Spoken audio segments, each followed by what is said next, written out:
ಅಲ್ಲೋ ಶಾಮಣ್ಣ, ನಿಮ್ಮ ತಮ್ಮನ ಮಗಳದು ಮದುವೆ ಖರ್ಚು ನಾನೇ ಕೊಡ್ತೀನಂತ ಒಪ್ಪಿಕೊಂಡಿದ್ದಂತಲ್ಲ. ಈ ಸುಡುಗಾಡ ಕಾಲದಾಗ ನಾವೇ ಬದುಕೋದು ಭಾಳ ಕಷ್ಟ ಅದ. ಅಂಥದ್ರಾಗ ನಿಮ್ಮ ತಮ್ಮನ ಮಗಳದು ಮದುವೆ ಹಿಡ್ಕೊಂಡಿದ್ದಲ್ಲೋ, ಹೆಂಗೆ ತಿಳಿತದಂತೀನಿ ನಿನಗೆ? ಚಿದಾನಂದ, ನಾವು ನಮ್ಮಪ್ಪಗ ಇಬ್ಬರೇ ಮಕ್ಕಳು. ನಮ್ಮಪ್ಪ ನಿಮ್ಮಿಬ್ಬರನ್ನ ಸಾಲಿ ಓದಿಸೋದು ಆಗೋದಲ್ಲ ಅಂತೇಳಿ ಖಂಡಿತ ಅವಾಗೇ ಹೇಳಿಬಿಟ್ಟ.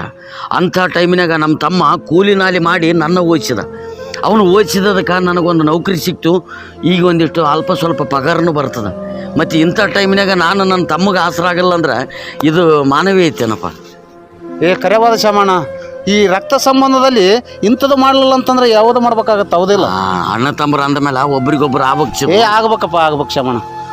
ತಪ್ಪು ಮಾತಾಡಿನಪ್ಪ ಶಾಮಣ್ಣ, ಕ್ಷಮಿಸಿಬಿಡು. ಕರಗೋ ಚಂದಿರ ನೀನು ಕರಗೋ ಚಂದಿರ.